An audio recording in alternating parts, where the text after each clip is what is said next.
সে 6 মাসের প্রেগন্যান্ট ছিল, তাকে পেটে লাঠি চার্জ করা হয়েছে, মিসক্যারেজ হয়ে গেছে তার। দায়ভার কে নেবে?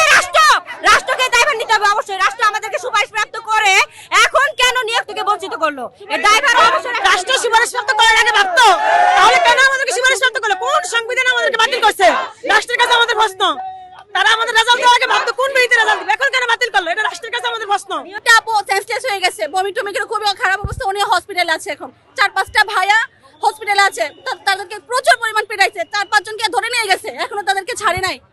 আমরা অনশন গত রাতে ছিলাম, আজকেও থাকবো, যতদিন পর্যন্ত যোগদান না হয় ততদিন পর্যন্ত আমরা প্রাইমারি তৃতীয় ধাপের সুপারিশপ্রাপ্ত শিক্ষক।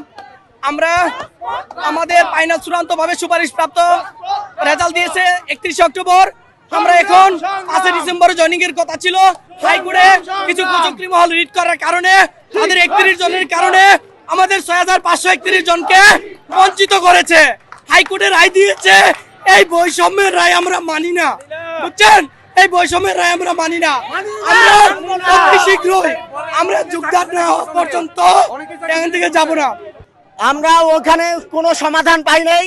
আমরা সঠিক সমাধান না হওয়া পর্যন্ত আমাদের অবস্থান কর্মসূচি চলবে। আমরা আবার দ্বিগুণ হয়ে এখানে আসব।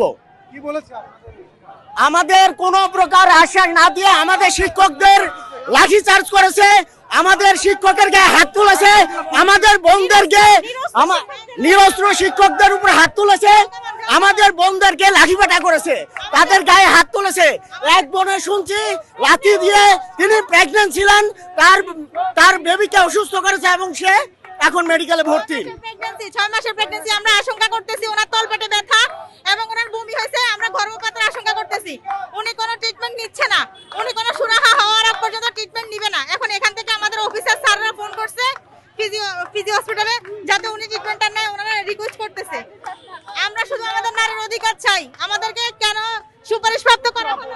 যে আমরা আজকে আসছিলাম যমুনা ভবনের প্রধান উপদেষ্টার সাথে মহোদয়ের সাথে দেখা করার জন্য। আমাদের যে দাবি ছিল, আমাদের রায় আমাদের যে আশ্বস্ত করেছিল 14 তারিখে, ওই 14 তারিখের রায় অনুযায়ী আমাদেরকে অধিদপ্তরের কথা অনুযায়ী হয় নাই।